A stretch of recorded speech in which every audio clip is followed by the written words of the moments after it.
Assalamualaikum warahmatullahi wabarakatuh. Halo semuanya, dalam video kali ini merupakan video terakhir dari uraian chapter 4 buku Whelan and Hanger. Video ini kita akan membahas tentang topik penting dalam manajemen strategi, yaitu analisis lingkungan eksternal. Analisis ini merupakan langkah awal yang sangat penting dalam proses formulasi strategi, karena ia membantu kita dalam memahami bagian luar yang akan mempengaruhi arah organisasi. Strategi yang bagus bisa gagal kalau angin industri berubah arah dan kita tidak menyadarinya. Sesi ini memandu Anda untuk menganalisis lingkungan eksternal, seperti pastel, 5 kekuatan, EVAS, hingga TOWS. Lingkungan eksternal mencakup seluruh faktor di luar kendali dari organisasi yang bisa berdampak positif maupun negatif terhadap kinerja sebuah organisasi. Tujuan dari analisis eksternal yaitu mengidentifikasi peluang atau opportunity yang bisa dimanfaatkan dan juga ancaman atau threat yang harus diantisipasi. Dengan memahami lingkungan eksternal, manajemen sebuah organisasi dapat menyesuaikan strategi agar tetap relevan dan kompetitif.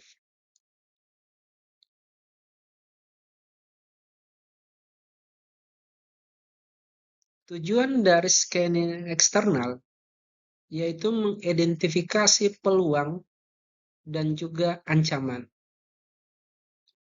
Whelan dan Hanger memisahkan dua lapis.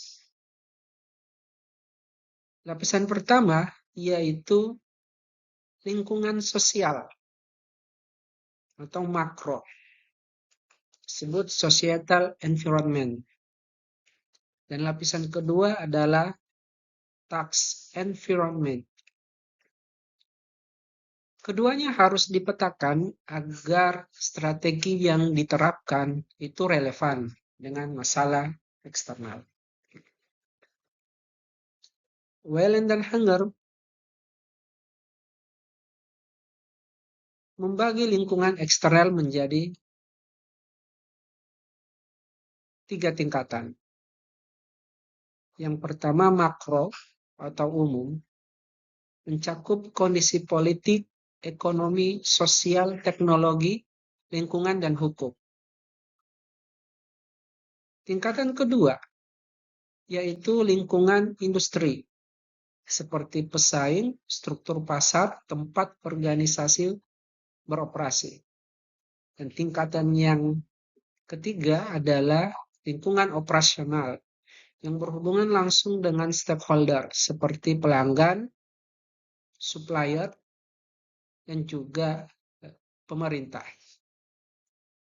Ketika tingkat ini saling berhubungan satu dan yang lainnya dan menentukan arah strategi organisasi sebuah perusahaan. Sehingga strategi tidak bisa dibuat secara terisolasi. Dia harus terbuka. Lingkungan eksternal memberi kita peta medan bagi organisasi, seperti layaknya medan tempur dalam sebuah peperangan. Ketika kondisi politik berubah atau teknologi baru muncul, strategi lama bisa menjadi tidak relevan. Oleh karena itu, analisis lingkungan harus dilakukan secara berkala dan sistematis. Ada beberapa pendekatan yang umum digunakan dalam menganalisis lingkungan eksternal. Antara lain seperti analisis pastel yang memetakan faktor-faktor makro, kemudian ada analisis industri yang menggunakan model Porter 5 Force, dan ada juga model competitive intelligence, yaitu proses pengumpulan dan analisis data tentang pesaing. Mari kita bahas satu persatu. Pastel atau lingkungan makro merupakan akronim dari political, ekonomi, sosial, teknologi, environmental, dan legal. Ini adalah kerangka kerja yang membantu organisasi dalam memahami kekuatan makro yang membentuk lingkungan bisnis. Setiap faktor bisa menjadi peluang atau ancaman, tergantung bagaimana cara pandang organisasi melihat dan merespon.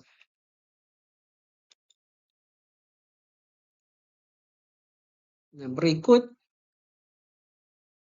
deskripsi dan contoh dari pastel. Seperti faktor politikal, contohnya kebijakan pemerintah, stabilitas politik. Dampaknya bisa jadi perubahan tarif pajak yang seperti diterapkan saat ini tentang masalah bea cukai rokok. Kemudian juga ada pemberian insentif terhadap perbankan. Faktor kedua, ekonomi, seperti pertumbuhan ekonomi dan inflasi, yang memberikan dampak terhadap kemampuan masyarakat atau daya beli masyarakat. Faktor ketiga ada sosial, budaya, gaya hidup, demografi. Dampaknya seperti perubahan tren konsumsi. Contohnya seperti perubahan minat antara milenial dan Gen Z. Itu bisa terjadi perubahan tren konsumsi. Selanjutnya ada teknologi KL, seperti inovasi dan digitalisasi. Kemudian ada environmental, kesadaran lingkungan, dan yang terakhir adalah hukum atau regulasi.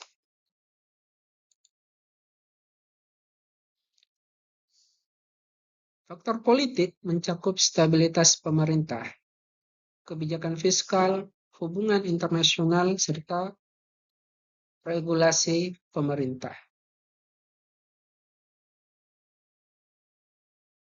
Kebijakan insentif pajak contohnya itu bisa menjadi peluang bagi investor terhadap perubahan peraturan ekspor.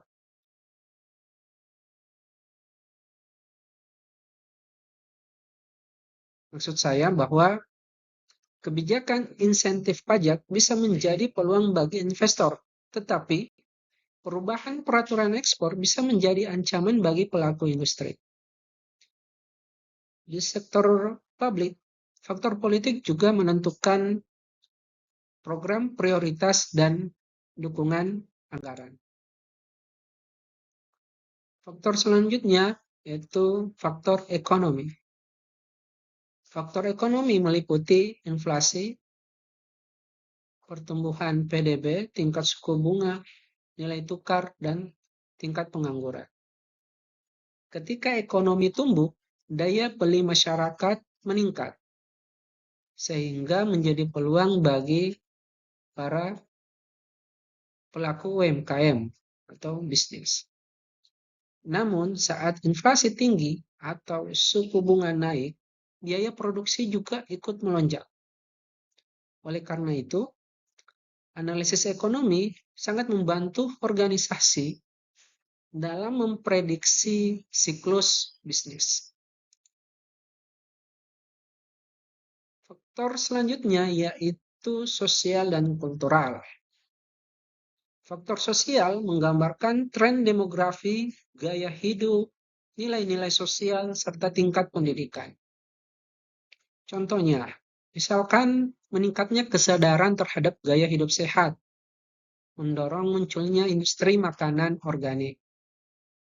Dalam konteks lembaga publik, perubahan nilai sosial juga mempengaruhi ekspektasi masyarakat terhadap transparansi dan pelayanan.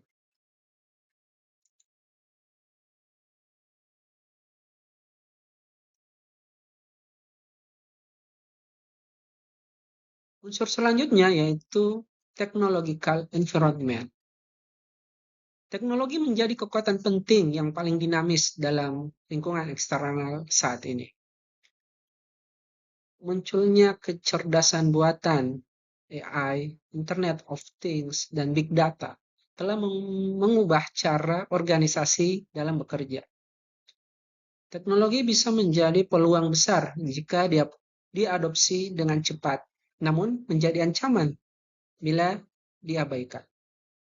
Contohnya seperti Kodak, Nokia,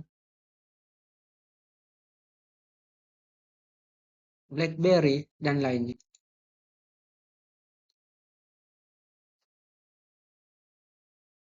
Unsur selanjutnya yaitu environmental dan legal factor. Saat ini isu lingkungan menjadi pusat perhatian global. Perubahan iklim, kemudian perdagangan karbon, sehingga regulasi terkait emisi karbon, pengolahan limbah, dan efisiensi energi semakin ketat. Organisasi yang tidak memperhatikan keberlanjutan akan kehilangan kepercayaan publik. Sehingga ini menjadi penting untuk digarisbawahi. Aspek hukum seperti hak kekayaan intelektual atau ketenaga kerjaan juga menentukan stabilitas operasional.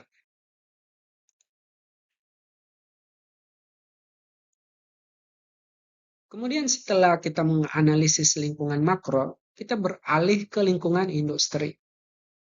Michael Porter mengembangkan model Five Force untuk membantu sebuah organisasi memahami tingkat persaingan dalam industri.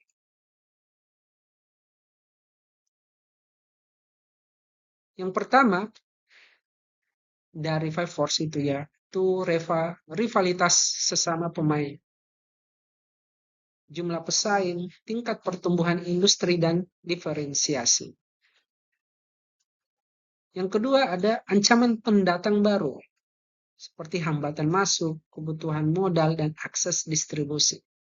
Yang ketiga, ancaman produk substitusi, alternatif yang memenuhi kebutuhan sama.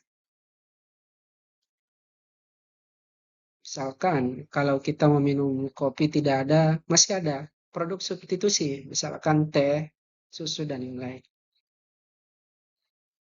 Yang keempat, daya tawar pemasok, seperti konsentrasi, switching cost, dan diferensiasi input. Dan yang terakhir adalah daya tawar pembeli, seperti konsentrasi,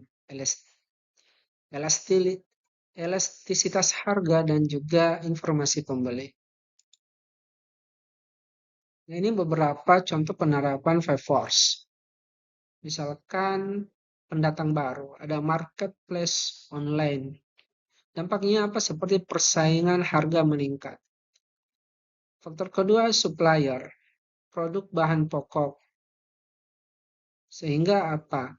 Meningkatkan negosiasi harga bahan baku. Yang ketiga ada buyer atau pembeli, itu menuntut harga yang murah.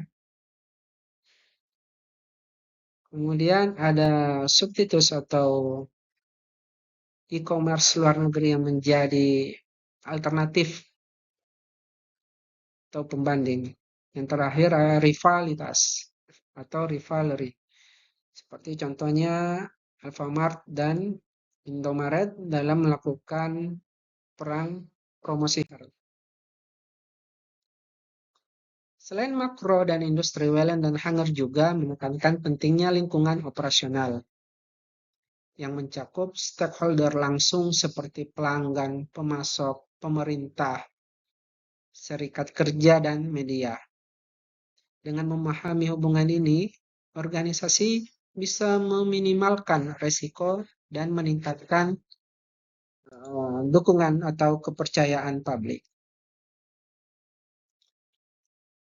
Analisis eksternal juga harus didukung oleh data dan informasi tentang persaingan. Kompetitif intelijensi merupakan proses sistematis mengumpulkan data, menganalisis, dan menyebarkan informasi penting tentang pesaing dan juga tren pasar yang sedang berlaku saat itu. Alat yang digunakan antara lain benchmarking, trend analysis, dan juga data analitik. Tujuannya bukan untuk memata-matai pesaing, tetapi untuk memahami dinamika industri yang berkembang secara legal dan etis.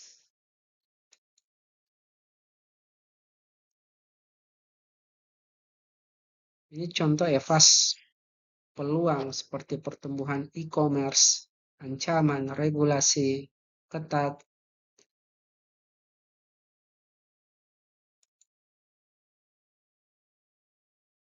Setelah EVAS eksternal dan EVAS internal selesai, gunakan metrik TOWS untuk merumuskan opsi strategi. SO gunakan kekuatan untuk memanfaatkan peluang, strengths and opportunity. WO, weakness and opportunity. Tutup kelemahan dengan peluang. ST, strengths and threat. Gunakan kekuatan untuk mengatasi ancaman, dan WT, weakness and threat. Meminimalkan kelemahan dan ancaman.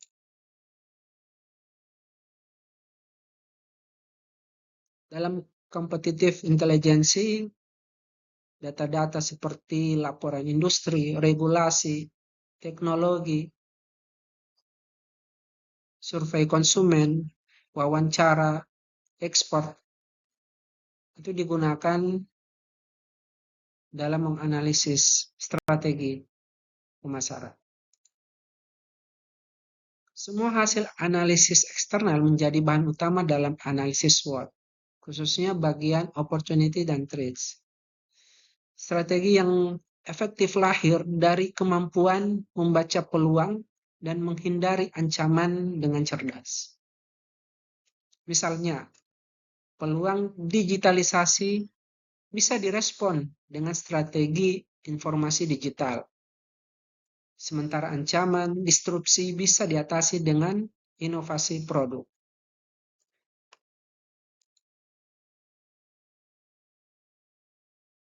Oleh karena itu, kesimpulannya bahwa analisis lingkungan eksternal adalah fondasi utama dalam perumusan strategi. Ia membantu organisasi melihat keluar diri, memahami perubahan lingkungan, dan menyesuaikan diri secara adaptif. Dunia terus berubah, dan hanya organisasi yang tanggap terhadap perubahan lingkungan yang akan bertahan dan unggul.